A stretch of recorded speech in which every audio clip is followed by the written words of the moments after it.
El aprendizaje ha sido considerado uno de los temas más estudiados desde la antigüedad y aún hoy en día este sigue siendo objeto de análisis con el fin de hallar las mejores estrategias pedagógicas para garantizar una adquisición eficiente, eficaz y funcional del mismo en la vida del aprendiz.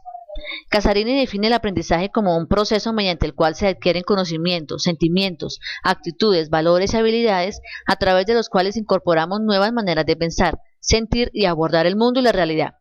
Existen dos grandes teorías del aprendizaje, las cuales explican los fundamentos teóricos del mismo en el proceso actitudinal y conductual del individuo. Por un lado, los conductistas definen el aprendizaje como un cambio relativamente permanente en la conducta como resultado de la experiencia. Se concibe el aprendizaje como un proceso que modifica conductas anteriores, las profundiza o las cambia por otras. Este aprendizaje es considerado como inferencial, puesto que no es observable sino solo hasta cuando sus resultados son evidenciados. Aprender es un cambio perdurable en la conducta o en la capacidad de conducirse de manera dada, como resultado de la práctica o de otras formas de experiencia. Aparece entonces una nueva concepción del aprendizaje, donde se reconocen las asociaciones o representaciones mentales como resultado de la experiencia, a través de la adquisición, organización, codificación, repaso, almacenamiento y recuperación de la memoria y el olvido. Por consiguiente, el aprendizaje se evidencia en cualquier aspecto del individuo y en cualquier momento de su vida.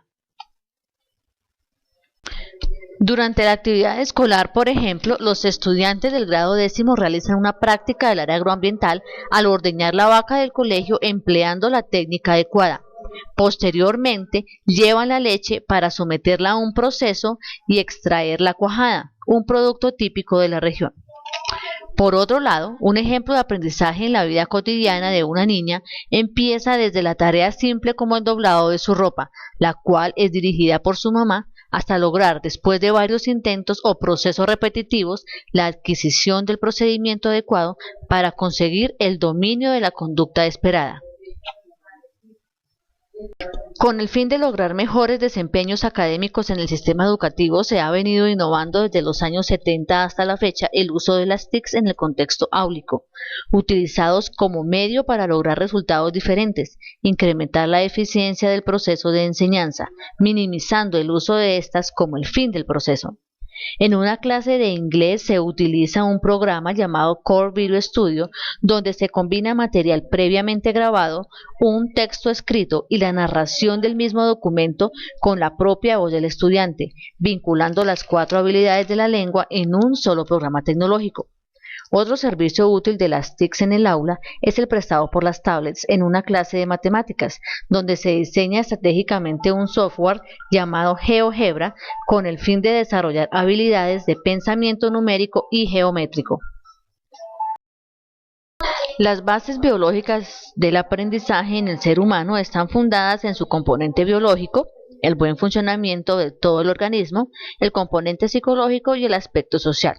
Enfatizando en el componente biológico, hacemos referencia al centro de recepción de información de todos los órganos del cuerpo, las acciones voluntarias e involuntarias, el sistema nervioso central, el cual está formado por neuronas encargadas de recibir y transmitir señales eléctricas o impulsos nerviosos entre ellas u otras células. Estas neuronas están formadas por un cuerpo o soma alargado donde se encuentran las dendritas, encargadas de recibir información de otras neuronas y llevarlas al cuerpo de la célula, y el axón, el cual transmite la información del cuerpo de la neurona a otras neuronas, las cuales deben estar recubiertas de mielina, una sustancia que garantiza la rapidez con que viaja el impulso eléctrico. Existen sustancias por las cuales las neuronas se comunican entre sí, los neurotransmisores, liberados entre un axón y una dendrita. A este espacio se le conoce como sinapsis. Existen 3 tipos de neuronas según su función: las sensitivas o aferentes, las motoras o eferentes y las internunciales o conectoras. El cerebro junto con la médula espinal forman el sistema nervioso central. El cerebro está dividido en 2 hemisferios. El izquierdo, encargado del lenguaje, la lectura, la escritura, entre otros, y el derecho, el cual está encargado del procesamiento verbal, espacial, los sentimientos.